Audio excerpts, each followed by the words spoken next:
യാതൊരുവിധ അവകാശവുമില്ലാതെ 1898 ഫലസ്തീനിൽ ഒരു രാഷ്ട്രമുണ്ടാക്കുമെന്ന് ആ രാജ്യവുമായി യാതൊരുവിധ ബന്ധവുമില്ലാത്ത, ചരിത്രപരമായി യാതൊരുവിധ ബന്ധവുമില്ലാത്ത, മതപരമായി ബന്ധമില്ലാത്ത ഒരു വിഭാഗം ആളുകൾ പ്രഖ്യാപിക്കുകയാണ്.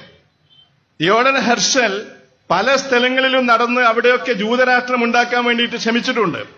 അവിടെയൊന്നും എവിടെയും ജൂതന്മാരെ സ്വാഗതം ചെയ്യപ്പെടാത്ത ഒരു സാഹചര്യം വന്നപ്പോഴേ അന്നത്തെ സാമ്രാജ്യത്തെ ശക്തിയായ ബ്രിട്ടനുമായിട്ട് ചേർന്ന് ലോകയുദ്ധത്തിൽ അവരെ സഹായിക്കാമെന്ന് വാഗ്ദാനം ചെയ്ത് അങ്ങനെ ബ്രിട്ടനും ജൂതന്മാരും സിയോണിസ്റ്റുകളും ഒത്തുചേർന്ന് ഉണ്ടാക്കിയ കരാറിന്റെ ഒരു റിസൾട്ടായിരുന്നു ഇസ്രായേൽ എന്ന് പറയുന്ന രാഷ്ട്രം.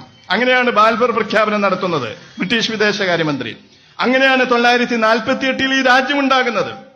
1948 ഈ രാജ്യം, ആ രാജ്യത്തിന് UN നിശ്ചയിച്ചു കൊടുത്ത അതിർത്തിയുടെ 3 ഇരട്ടിയാണ് ഇന്ന് ആ രാജ്യത്തിന്റെ വളർച്ച.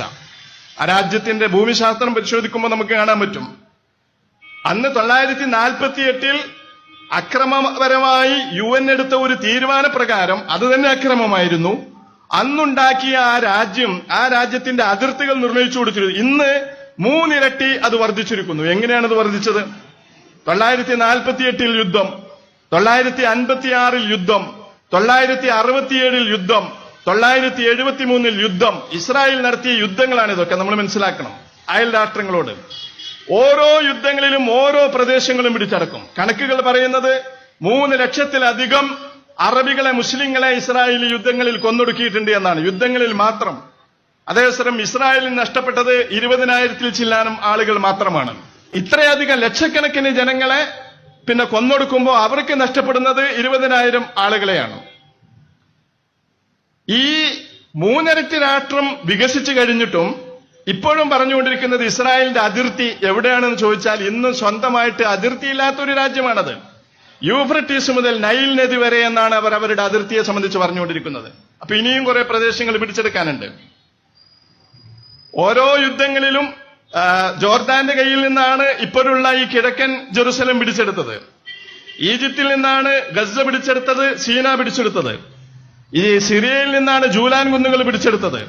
അങ്ങനെ അയൽ രാഷ്ട്രങ്ങളുടെ മുഴുവനും വെട്ടിപ്പിടിച്ച് ഈ രാഷ്ട്രത്തെ ഓരോ യുദ്ധങ്ങളിലും വികസിപ്പിച്ചുകൊണ്ടിരുന്നു എന്ന് മാത്രമല്ല, കുപ്രസിദ്ധമായ കൂട്ടക്കൊലകളിലൂടെ സാബ്ര ഷാത്തില കൂട്ടക്കൊല, ദീർ യാസീൻ കൂട്ടക്കൊല, മസ്ജിദ് ഇബ്രാഹിമി കൂട്ടക്കൊല, ഇങ്ങനെയുള്ള ചരിത്രത്തിൽ കുപ്രസിദ്ധമായ കൂട്ടക്കൊലകളിലൂടെ 10,000-ങ്ങളെ വേറെയും ഇസ്രായേൽ കൊന്നൊടുക്കിയിട്ടുണ്ട്.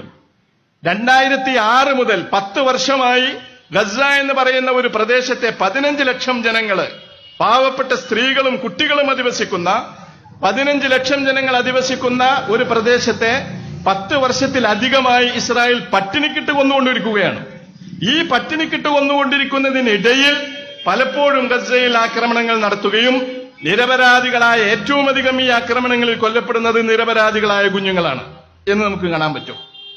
അപ്പൊ ഇതുപോലെ ഒരു ചട്ടമ്പി രാഷ്ട്രം ഇത്രയും വൃത്തികെട്ട വിധത്തിൽ ഹീനമായി ലോകത്ത് മനുഷ്യാവകാശ ലംഘനങ്ങൾ നടത്തുകയും അന്താരാഷ്ട്ര നിയമങ്ങൾ ലംഘിക്കുകയും ചെയ്തുകൊണ്ടിരിക്കുമ്പോ അതിന് നേരെ ലോകം മൗനം പാലിക്കുക എന്ന അത്ഭുതമാണ് കുറെ കാലമായിട്ട് സംഭവിച്ചുകൊണ്ടിരിക്കുന്നത്.